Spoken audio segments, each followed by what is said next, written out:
March 4th, 1944. 6:47 in the morning, Schweinfurt, Germany. The rain fell cold against the factory windows. Inside the converted industrial building, the air smelled of machine oil and cigarette smoke. 8 men stood around a long wooden table. The youngest was 26, the oldest 58. Most had trained in German factories before the war. They understood precision measured in hundredths of a millimeter. They knew the weight of expertise. On the table in front of them lay the scattered remains of an American B-17 bomber. Dr. Albrecht Hartwig stood at the head of the table. His hands rested on the worn wood surface. He wore a grey suit jacket despite the cold. The fabric was beginning to fray at the cuffs. He had owned it for 14 years. Before the war, when fabric was abundant and the future seemed certain. Behind him, a younger engineer named Ernst Schroeder lit another cigarette. The match flared briefly in the dim morning light. Ernst was 26 years old. He had spent 5 years learning precision machining, 3 years as an apprentice, 2 years as a journeyman. He was proud of what those years represented, mastery earned through discipline, knowledge built layer by layer. At the far end of the table stood Oskar Bachmann, 45 years old, 22 years on factory floors. His hands bore the scars of a lifetime working with metal, small burns, old cuts that had healed imperfectly. The calluses on his palms were thick as leather. When Oskar picked up a piece of machined steel, he could feel variations of 1/10 of a millimeter with his fingertips alone. This was not a skill taught in books. This was knowledge earned through decades of touch. The bomber had been shot down 3 days earlier. Recovery teams had worked through frozen nights to retrieve what they could from the crash site. The wreckage told a story. The aluminium skin showed stress patterns. The rivets revealed manufacturing techniques. The engine components held secrets about American production methods. Albrecht had requested this assignment personally. Before the war, he had studied American industrial journals. He had read about Ford's assembly lines, about standardization efforts, about the ambitions of American mass production. He spoke English fluently. He understood, perhaps better than most of his colleagues, what the United States represented industrially. What he did not understand was how they were producing so many aircraft so quickly. The numbers did not make sense. German intelligence reported American bomber production rates that seemed impossible. Thousands of aircraft per month. The calculations suggested training times that defied logic, assembly speeds that violated every principle of precision manufacturing. Either the intelligence was wrong, or something fundamental had changed in how Americans built complex machinery. The first hour passed in methodical examination. Metal fragments were catalogued, serial numbers recorded, damage patterns analyzed for clues about construction methods. The work proceeded in near silence. These men had done this before. The routine was familiar. Document, measure, photograph, build understanding piece by piece. Then one of the junior engineers noticed something in the debris pile, a bound booklet, water-stained but intact. He picked it up carefully, called to Albrecht in German. The senior engineer walked over, took the booklet in his hands. The cover was plain, dark blue fabric binding, wet from 3 days in a muddy field, but the text was clearly visible. Assembly procedures, Wright 1820, Cyclone engine, Section 4. Albrecht felt something shift in his chest. This was not supposed to be here. Technical manuals did not typically survive crashes. They were kept in secure locations, not carried aboard aircraft during combat operations. He opened the booklet. The first page showed a simple diagram, a cutaway view of an engine section. Numbers pointed to specific components. The drawing style was clean, professional, but also strangely elementary, like something from a textbook, not an engineering reference. He turned to the second page, more diagrams, step-by-step illustrations, each step numbered, each instruction accompanied by a clear drawing showing exactly what to do. Albrecht read slowly. His English was excellent. He understood every word. That was not the problem. The problem was what the words represented. Behind him, Ernst and Oskar moved closer. They looked over his shoulder at the pages. Ernst knew some English from university. Oscar knew none. But the diagrams transcended language. They told their own story. Albrecht turned page after page. His expression shifted from curiosity to something harder to name. The room grew quiet. Other engineers gathered around the table. Minutes passed. Rain continued to fall against the factory windows. Finally, Albrecht closed the booklet, set it down on the table. He did not speak immediately. The other men waited. Somewhere in the building, a machine hummed. The sound echoed in the high ceiling. When Albrecht spoke, his voice was measured, careful. Dies ist kein Ingenieurdokument. This is not an engineering document. He paused, picked up the booklet again, held it so the others could see. Dies ist ein Lehrdokument.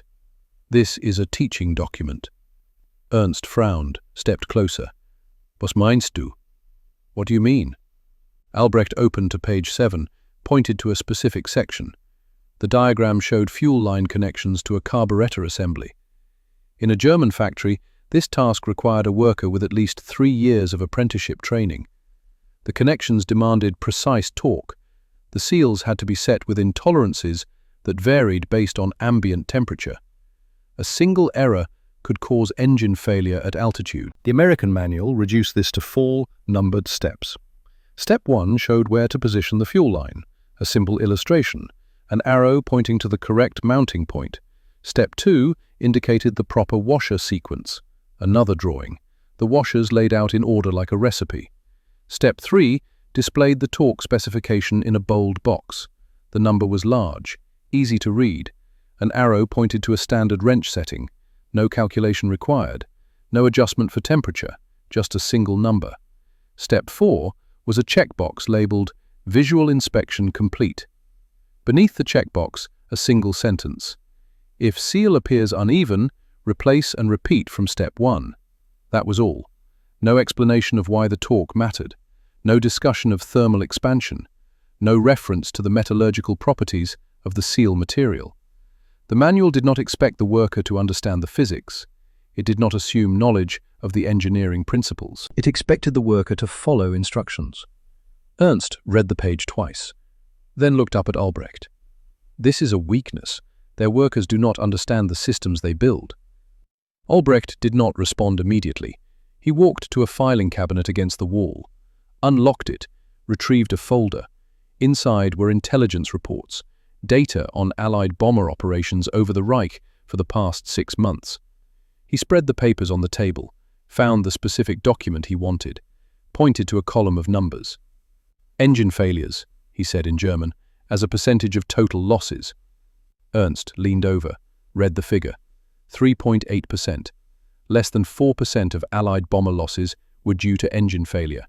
The rest were combat losses, anti-aircraft fire, fighter interceptions, operational accidents.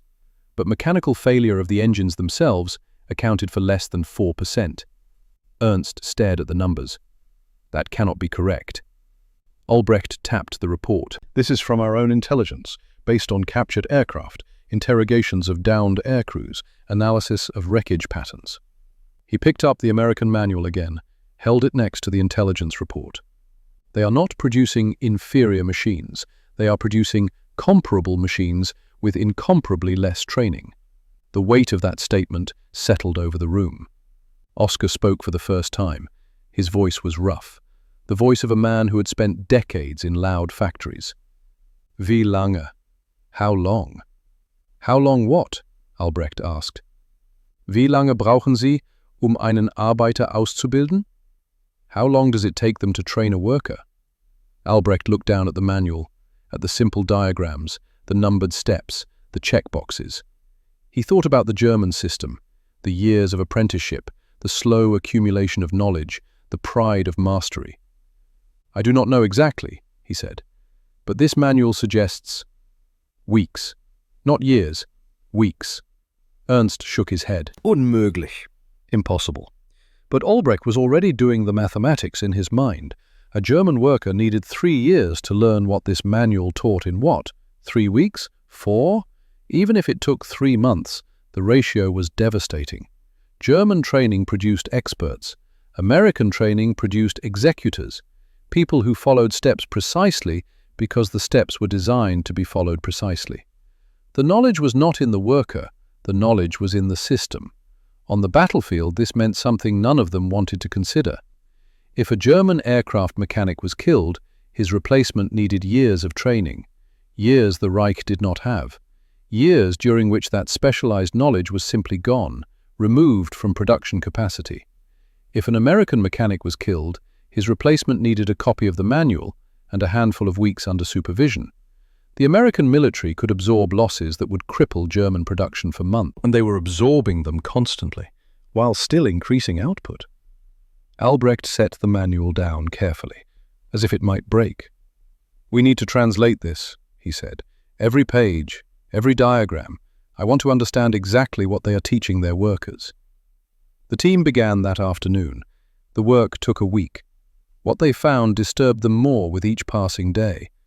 The document was divided into modules. Each module covered a single assembly task. Each task was broken into steps so elementary that Albrecht initially assumed they were reading a simplified version, something intended for managers or inspectors who needed overview knowledge but not operational detail. They were not. This was the actual production manual. This was what workers on factory floors used to build the engines that powered 4 engine bombers across the Atlantic Ocean. One afternoon, Ernst brought a question to Albrecht. They stood in the cold factory office. A single electric heater glowed in the corner. The warmth did not reach the desk where they worked. "I do not understand something," Ernst said. He held the translated manual. Pages of German text now sat beside the original English. "These tolerances," he pointed to a specification, "they allow variance of plus or minus 0.0015 inches. Albrecht nodded. "Yes. Our specification for the same component is plus or minus 0.0002 inches. "Correct." Ernst looked confused. "They are using looser tolerances, by almost an order of magnitude. How do their engines function?" It was a good question. Albrecht had asked himself the same thing. The answer, he was beginning to understand, was both simple and profound. They designed the system to accommodate the variance, he said. The German approach is to machine everything to near-perfect precision, then hand-fit the components. Make small adjustments until everything aligns perfectly. This requires skilled workers. It takes time, but the result is exceptional. Ernst nodded. This was what he had learned. This was what he believed. The American approach, Albrecht continued, is different. They set tolerances that are achievable with good machines and adequate training. Not perfect, just good enough. Then they design the components to function within that range of variance. "But the engines work," Albrecht said. "Look at the failure rate, 3.8%. Their looser tolerances do not result in inferior performance. They result in faster production." Ernst was quiet for a moment. Then, "We could never accept such tolerances." "No," Albrecht agreed. "We could not. Our entire system is built on precision, on craftsmanship, on the idea that quality requires mastery." He paused, looked out the window at the grey sky. "They have built a different system. One that does not require mastery. It requires procedure." The second week brought a discovery that shook even Albrecht's assumptions. Another aircraft had been shot down. Different location, different date. Recovery teams brought the wreckage to Schweinfurt. Albrecht examined the paperwork. Different serial numbers, different manufacturing dates according to the component stamps. He had an idea. "I want to test something," he told the team. They gathered in the workshop. Albrecht explained what he wanted to do. Ernst looked skeptical. Oscar simply waited. From the first bomber, they removed a cylinder head. The component was damaged from the crash, bent, scratched, but the mounting surfaces were intact, the bolt holes visible. From the second bomber, they removed an engine block, less damaged. The cylinders still held their shape. In German production, components were fitted by hand. A piston manufactured in Munich would require adjustment to fit an engine block manufactured in Stuttgart. The adjustment was small, sometimes fractions of a millimeter, but it was always necessary.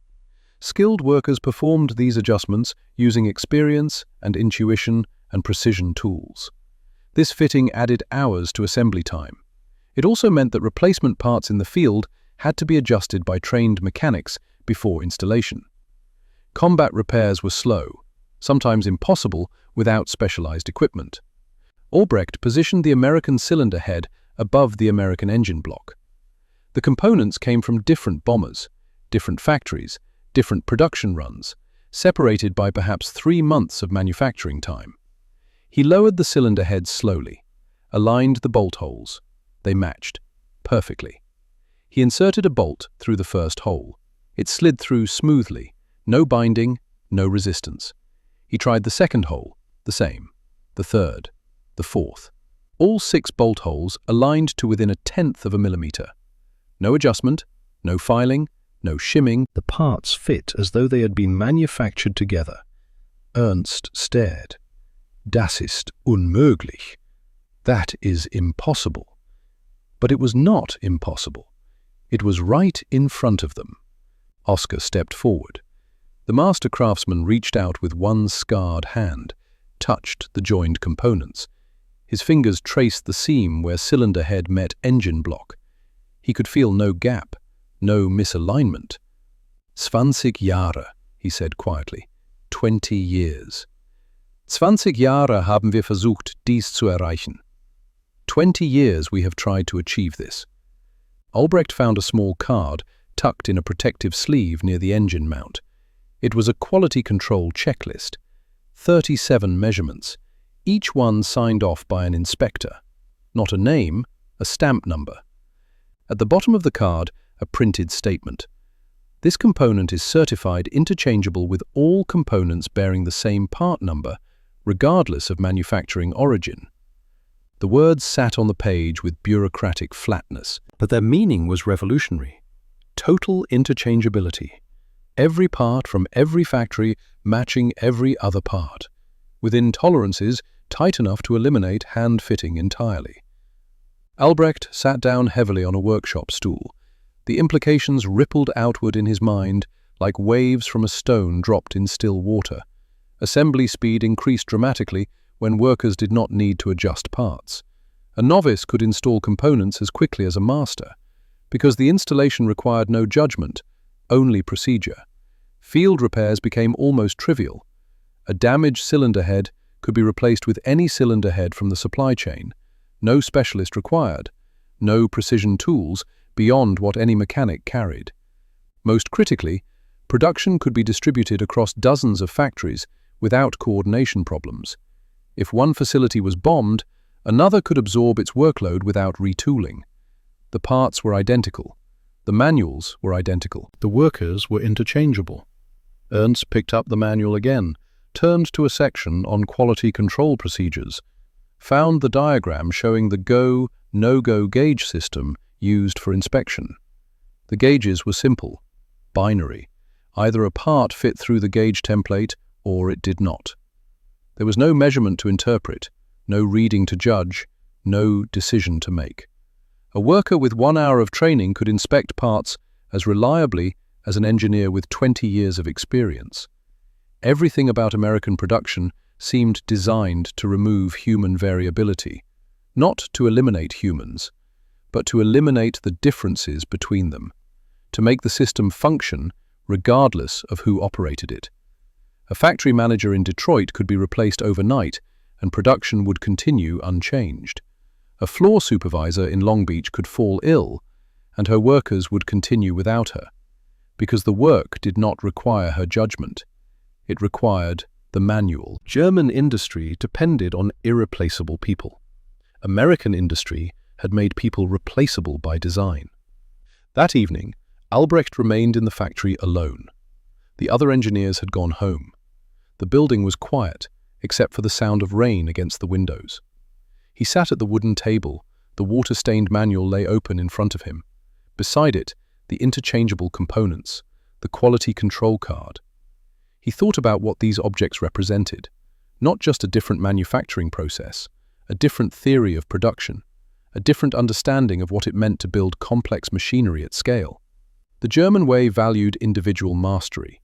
the craftsman who understood his tools so deeply that he could feel a tenth of a millimeter with his fingertips, the apprentice who spent years learning not just procedures but principles, the engineer who could look at a failed component and understand exactly why it failed. This was beautiful. It produced exceptional machines. It honored the dignity of skilled labor.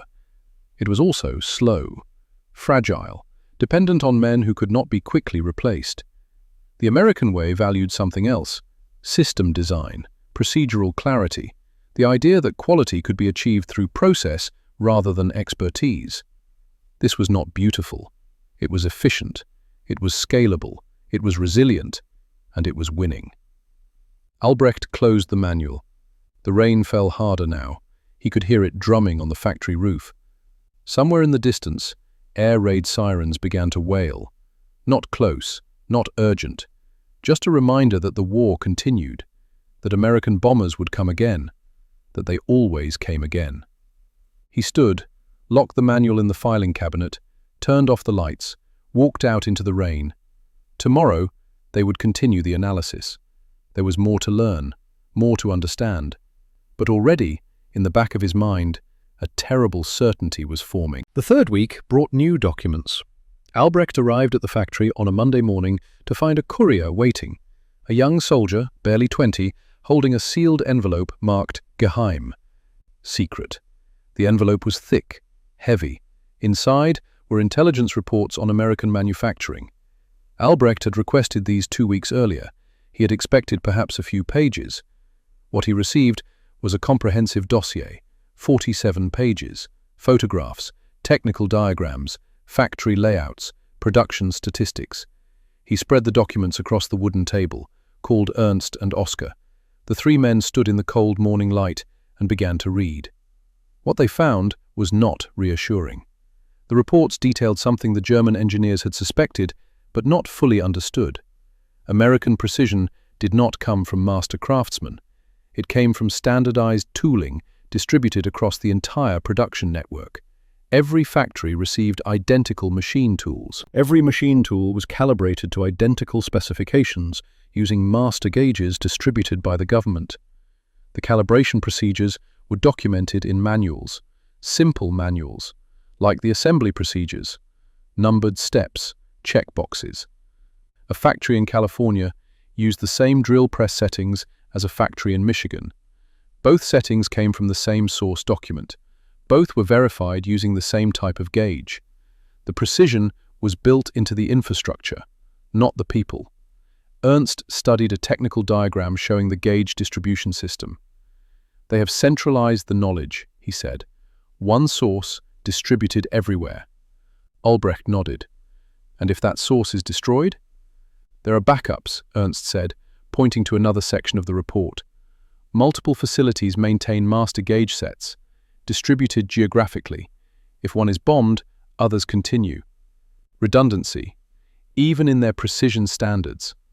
Oscar picked up a photograph. It showed a factory floor, long rows of identical machines, each positioned exactly the same distance apart, the lighting identical, the tool placement identical. Workers stood at their stations wearing the same type of work clothes, the same protective equipment. Es sieht aus wie eine Maschine selbst, Oscar said quietly. It looks like a machine itself. He was right. The factory was not just a place where machines operated. The factory itself was designed as a machine. Every element standardized, every process documented, every worker a replaceable component in a larger system. The next photograph stopped them all. It showed a training facility, a large room, perhaps 50 workstations arranged in precise rows. Each workstation had the same tools in the same positions. A pegboard on the back wall showed the outline of each tool. If a wrench was missing, you could see immediately where it should be. At the front of the room stood an instructor, a man in his 40s. He held an oversized diagram mounted on an easel. The diagram showed an engine component, large enough that workers in the back row could see every detail. At the workstations sat the trainees, young men and women. Most appeared to be between 18 and 22 years old. They wore clean work clothes, safety glasses, their hands rested on the tools in front of them, waiting for instruction. The caption beneath the photograph was typed in English. Albrecht translated aloud. Workers complete training in 11 days for aircraft engine assembly work. Ernst laughed, a short, bitter sound. 11 Tage? Das ist Propaganda. 11 days? That is propaganda. But Albrecht did not laugh. He studied the photograph carefully. The training facility looked real. The equipment looked real. The workers looked real. Everything about the image suggested authenticity. He pulled another document from the stack.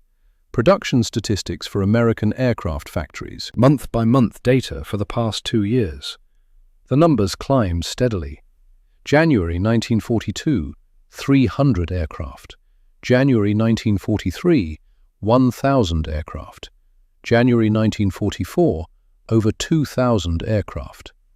If the training was propaganda, where were these aircraft coming from? They are not lying, Albrecht said quietly. Or if they are lying, the lie is working. He set down the photograph, looked at Ernst. The young engineer's face showed confusion, anger, something close to betrayal. Mein Vater brauchte 5 Jahre, Ernst said.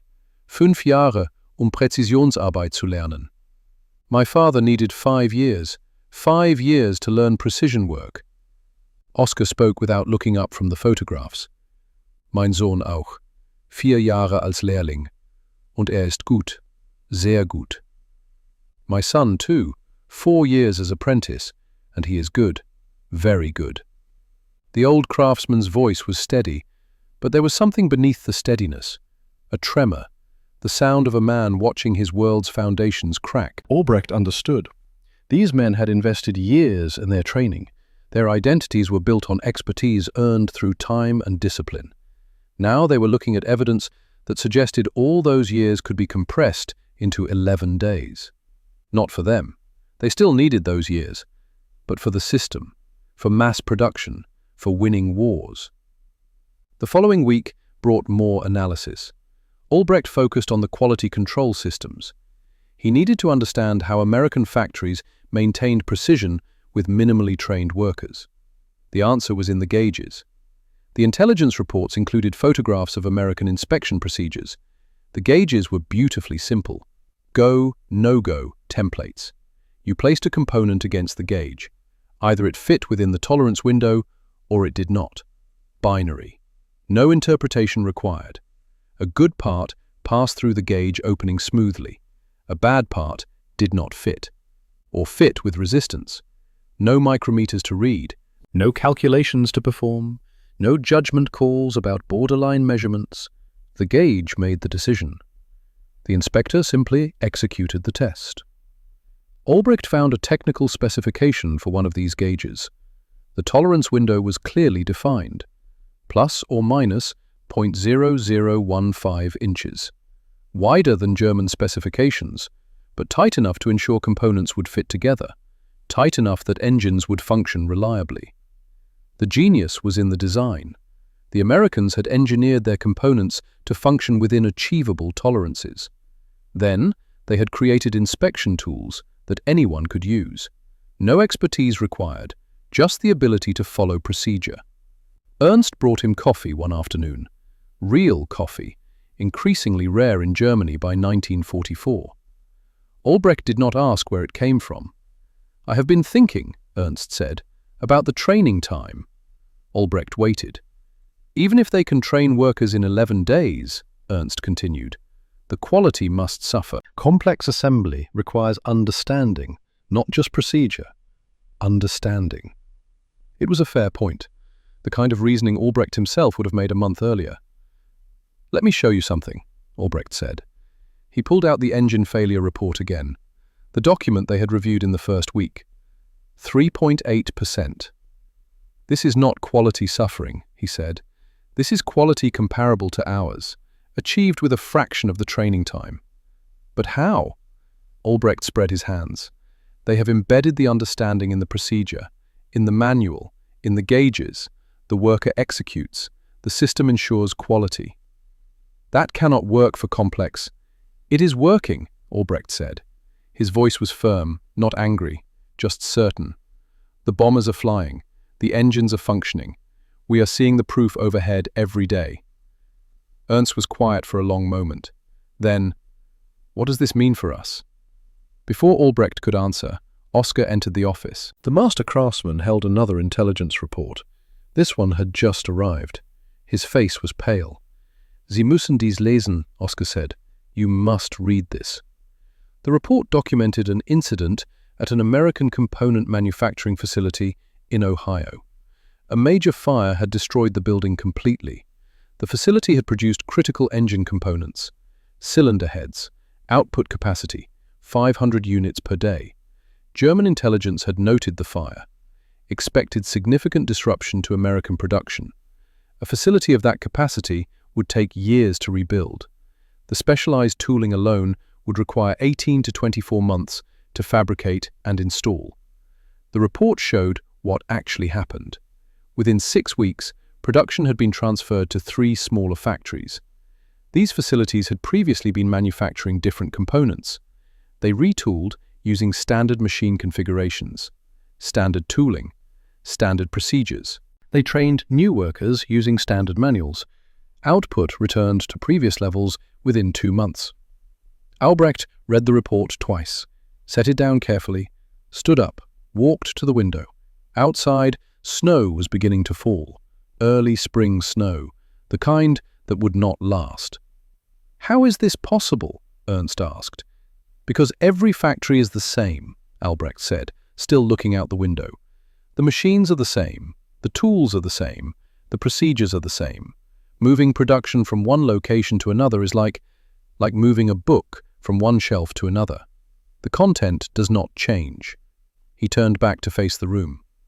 In Germany, if we lose a specialized facility, we lose the expertise, the custom tooling, the trained workers. Everything must be rebuilt from nothing. It takes years because each factory is unique. Each has evolved its own methods, its own solutions. But that is craftsmanship, Ernst protested. That is quality. That is fragility, Albrecht said quietly. Ernst started to respond, stopped. The words died in his throat. Oskar sat down heavily on a workshop stool. Wie viele Fabriken müssten wir zerstören? How many factories would we need to destroy? To stop their bomber production? Albrecht asked. Oskar nodded. Albrecht picked up the production statistics, ran his finger down the list of facilities. Major assembly plants, component manufacturers, subcontractors. The network was vast, distributed across the entire country, redundant by design. Hunderte, he said finally. Hundreds. Wir können das nicht, Oskar said. His voice was flat, empty. We cannot do that. No, they could not. German bombing capacity was limited, strategic, focused. They could hit specific targets, do significant damage. But to destroy hundreds of factories distributed across an entire continent? Impossible. The American system could lose 10% of its capacity and continue functioning. It could lose 20% and rebuild within months. There was no single point of failure, no critical bottleneck. The system was designed for exactly the kind of damage Germany was trying to inflict. That evening, Albrecht requested additional historical research. He wanted to understand when this system had been created, how long the Americans had been building this capability. The answer arrived 3 days later. Henry Ford had pioneered assembly line production in 1913, 31 years earlier. The Model T, interchangeable parts, workers trained in days, not years, output that dwarfed traditional manufacturing. But Ford was just the beginning. For 3 decades, American industry had refined these principles: standardization, interchangeability, procedure-based training, distributed production networks. By 1941, these were not innovations. They were assumptions embedded so deeply in American manufacturing culture that no one thought to question them. Germany had followed a different path, a path that valued craftsmanship, individual mastery, exceptional quality. This path produced magnificent machines. It also produced magnificent vulnerabilities. Ernst read the historical summary. 30 Jahre, he said, 30 years. They did not build this system for the war, Albrecht said. They built it for peacetime manufacturing, cars, appliances, consumer goods. The war just revealed what they had already created. And we? We built for a different purpose: excellence, precision, pride in craftsmanship. Ernst was silent. Then, is there time to change? It was the question Albrecht had been avoiding, the question that haunted his nights, the question that had no good answer. Let me show you something, he said. He pulled out a notebook, began writing calculations, timeline estimates for implementing American-style standardization across German industry, retooling factories with standardized machines, 3 to 4 years minimum, creating comprehensive procedure manuals for all production processes, 1 to 2 years, training the trainers, building facilities, distributing equipment, another 2 years, constructing a distributed network of factories to replace centralized production, 5 to 7 years, total implementation time, 7 to 10 years. Ernst watched the numbers accumulate. Und wie viel Zeit haben wir? And how much time do we have? Albrecht looked up from his calculations. Months, perhaps 6, perhaps less. The silence that followed was absolute. Outside, an air raid siren began to wail. Distant, not urgent, just a warning. American bombers approaching. Again. Always again. Oscar stood, walked to the window, watched the sky. Ich habe 3 Lehrlinge ausgebildet, he said quietly. I trained 3 apprentices. Albrecht and Ernst waited. 3 junge Männer, gute Jungen, klug, fleißig. 3 young men, good boys, smart, hard-working. His voice was steady, but something was breaking beneath it. 2 sind im Krieg gestorben. Hans in Russland, Peter über England. 2 died in the war. Hans in Russia, Peter over England. He touched the cold window glass with one scarred hand. Ihr Wissen, alles was ich ihnen beigebracht habe, verschwunden, einfach weg. Their knowledge, everything I taught them, gone, simply gone. Albrecht felt the weight of those words. In the German system, when a trained worker died, the knowledge died with him. Years of accumulated expertise, vanished, irreplaceable. Der Amerikaner verliert einen Mechaniker, Oscar continued, und ersetzt ihn in einer Woche, mit einem Handbuch. The American loses a mechanic and replaces him in a week, with a manual. Wir verlieren einen Mechaniker, und wir verlieren Jahre. We lose a mechanic, and we lose years. He turned from the window, looked at Albrecht. Wir können diesen Krieg nicht gewinnen, oder? We cannot win this war, can we? Albrecht did not answer immediately. The question deserved honesty. These men had earned honesty. No, he said finally. Not this way. Not with this system. Ernst spoke for the first time in several minutes. His voice was different, smaller. Was ist mit meiner Ausbildung? 5 Jahre. Was bedeutet das jetzt? What about my training? 5 years. What does that mean now? Albrecht looked at the young engineer, saw the confusion, the anger, the fear. It means you have expertise, he said gently. Real expertise. You understand the why, not just the how. That has value. But not enough value to win a war.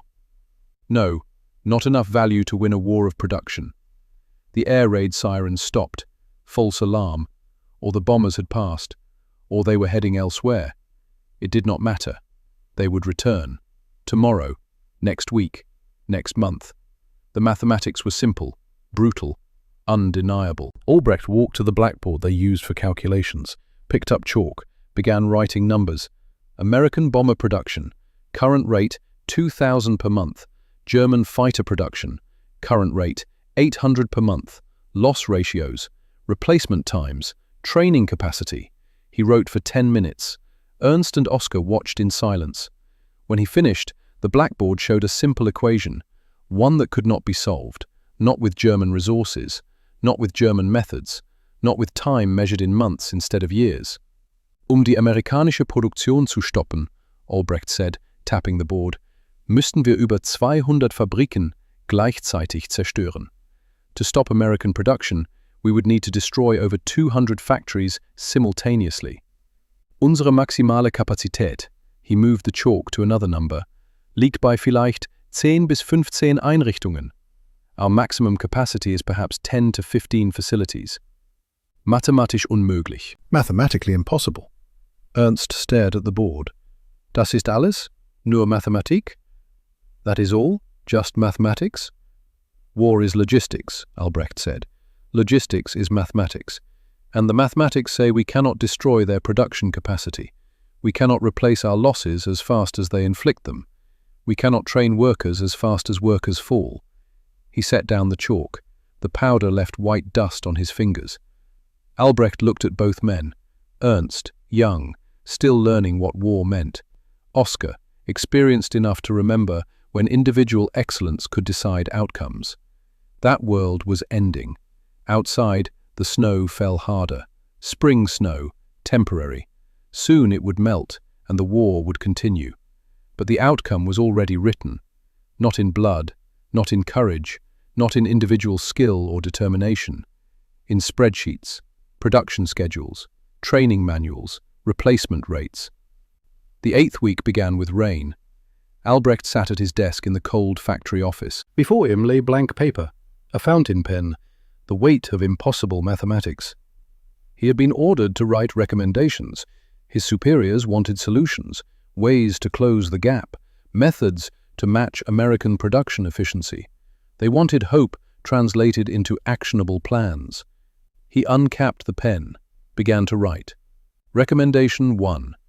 Implement standardized tooling across all German manufacturing facilities.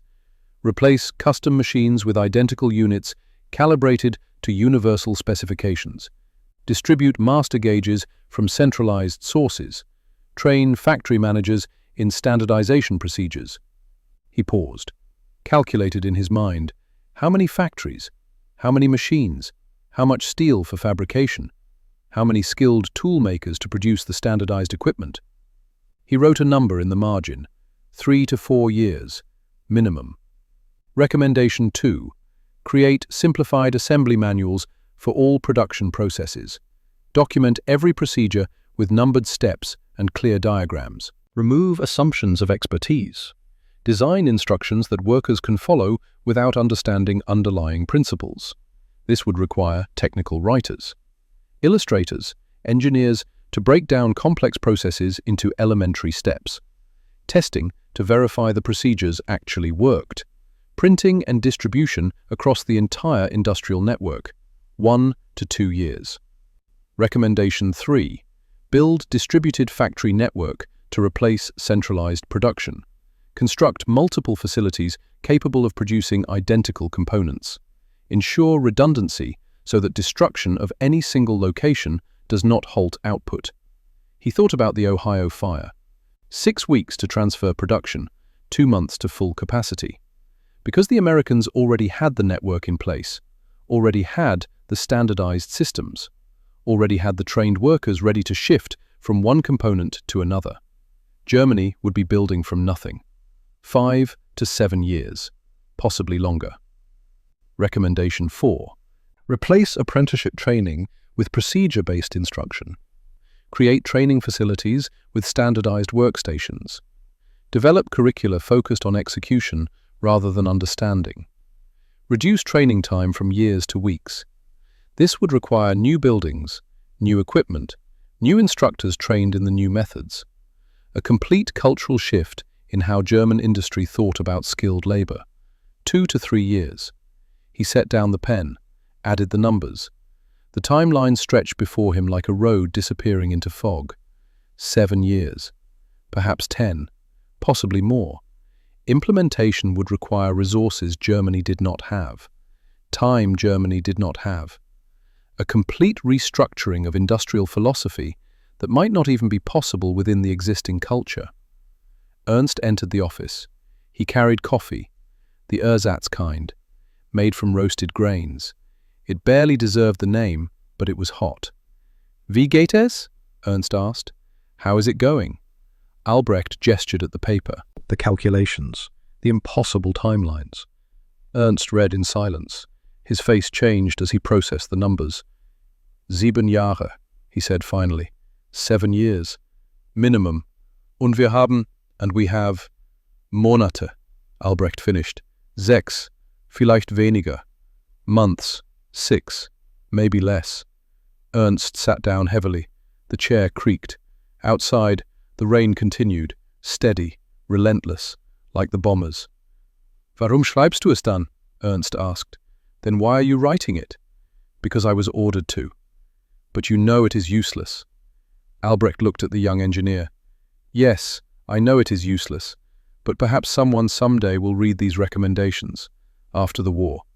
Perhaps they will learn what we learned. Perhaps they will build better systems. After we lose. Yes, after we lose. The words hung in the cold air. Neither man moved to dispel them. Ernst spoke quietly. Mein Vater kämpfte im letzten Krieg. My father fought in the last war. Albrecht waited. Sagte, sie dachten, sie würden gewinnen, bis zum Ende. Sie glaubten immer, dass der nächste Angriff, die nächste Waffe, die nächste Schlacht den Unterschied machen würde. He said they thought they would win, until the end. They always believed the next offensive, the next weapon, the next battle would make the difference. Und dann war es vorbei. Und sie verstanden nicht warum. And then it was over, and they did not understand why. Ernst looked at Albrecht. Wir verstehen warum, jetzt schon. We understand why, already. Yes, we understand. Ist das besser oder schlechter? Is that better or worse? Albrecht considered the question. To know you are losing while you are losing, to see the mathematics, to understand the systems, to recognize that no amount of courage or skill or determination can change the fundamental equation. I do not know, he said honestly.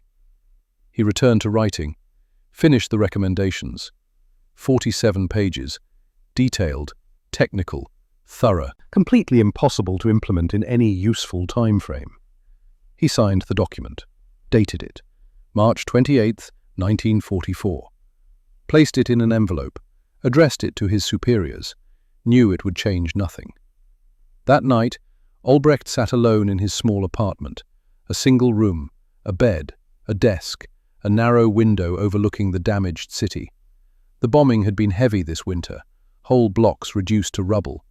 The rebuilding would take decades, if there was anyone left to rebuild. He opened his personal journal. The leather cover was worn. He had kept this journal for 15 years. Before the war, it had contained technical notes, observations about manufacturing processes, ideas for improving efficiency. Now it contained something different. He picked up his pen, began to write. March 28, 1944. Today I completed the recommendations report. 7 years to implement. 6 months until defeat. The mathematics could not be clearer. We thought we were fighting a country. We were fighting a system. The country can make mistakes. The system corrects itself. The country can be hurt. The system adapts. The country depends on individuals. The system replaces individuals. He paused. The words were coming faster now, thoughts he had been forming for weeks, crystallizing into understanding. We could shoot down their pilots, we could sink their ships, we could destroy their factories, but we could not defeat their manuals. We could not defeat the gauges that let untrained inspectors verify precision. We could not defeat the standardized tools that made every factory identical. We could not defeat the distributed networks that absorbed damage and rebuilt in weeks. We could not defeat the filing cabinets. He set down the pen, read what he had written. The words looked small on the page, inadequate to capture the magnitude of what they had learned. But they were true. That was enough. The weeks passed. Albrecht submitted his recommendations. They were acknowledged, filed, discussed at meetings he was not invited to attend, then quietly shelved. There was no official rejection, no explanation. The report simply disappeared into the bureaucracy. Spring became summer. The bombing intensified. American aircraft filled the skies in numbers that seemed impossible. Daylight raids, night raids. The industrial capacity that Albrecht had analyzed from intelligence reports was now visible overhead, tangible, undeniable, overwhelming. Factory production declined, not because of lack of skill, not because of insufficient expertise, but because the factories themselves were being destroyed faster than they could be rebuilt, because the craftsmen were dying, because the custom tooling was being lost, because the centralized system had no redundancy. Everything Albrecht had written was coming true. In July, Oscar stopped coming to the factory. At only 45 years old, his hands had begun to shake. 2 decades of precision work, the constant strain of feeling tolerances to a tenth of a millimeter, had taken their toll. The war's stress had accelerated what should have taken another 20 years. Albrecht visited him at home, a small house on the edge of the city, bomb damage visible on neighboring buildings. They sat in Oscar's workshop, tools hung on the walls, arranged with meticulous care, each in its proper place. Ich kann die Toleranzen nicht mehr fühlen, Oscar said. I can no longer feel the tolerances. His hands rested on the workbench, scarred, weathered, trembling slightly. 22 Jahre. Und jetzt? 22 years. And now? Albrecht did not know what to say. Die Amerikaner brauchen meine Hände nicht, Oscar continued. Sie haben ihre Lehren, ihre Messgeräte. The Americans do not need my hands. They have their gauges, their manuals. Vielleicht hatten sie von Anfang an recht. Perhaps they were right all along. No, Albrecht said firmly. What you have is valuable. What you know is real. It just could not win this particular war. Oscar nodded slowly. Ja, dieser bestimmte Krieg. Yes, this particular war. Ernst was transferred in August, sent east, the Russian front. Germany needed engineers everywhere. The losses were mounting. Before he left, he came to Albrecht's office. They shook hands, formal, the German way. Was wirst du nach dem Krieg tun? Ernst asked. What will you do after the war? I do not know if there will be an after, Albrecht said. For me, for Germany, for any of this. Aber wenn es eins gibt? But if there is? Albrecht looked around the office, the files, the reports, the water-stained manual still locked in the cabinet. I will remember, he said. I will try to help people understand what we learned. They shook hands one final time. Ernst walked out. Albrecht never saw him again. March 1945, 1 year after the manual. Albrecht stood at the factory window. The building was mostly empty now. Production had stopped.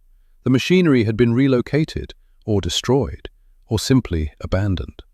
Outside, American bombers flew overhead, unchallenged. The Luftwaffe was finished. The skies belonged to the Allies. He watched the aircraft, B-17s, B-24s, flying in formation, hundreds of them, the same bombers he had analyzed a year ago, still flying, still functioning, still being produced in numbers Germany could never match.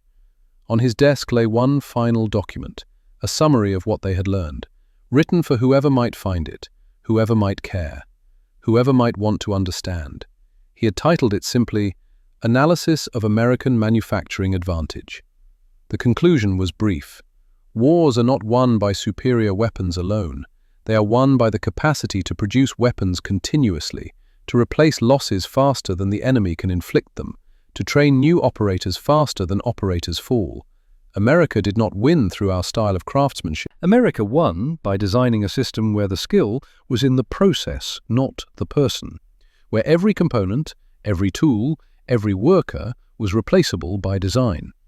That was the difference. That was the war. He signed the document, placed it in the filing cabinet alongside the manual, left the key in the lock. Perhaps someone would find them. Perhaps they would understand. Albrecht walked out of the factory for the last time. The rain had stopped. The sky was clearing. In the distance, he could hear artillery. The front was moving closer. The war was over. Had been over. Since that morning in March when he opened a water-stained manual and realized what it represented. He had known then, had tried to warn his superiors, but knowing did not change the mathematics, did not alter the systems, did not stop the bombers.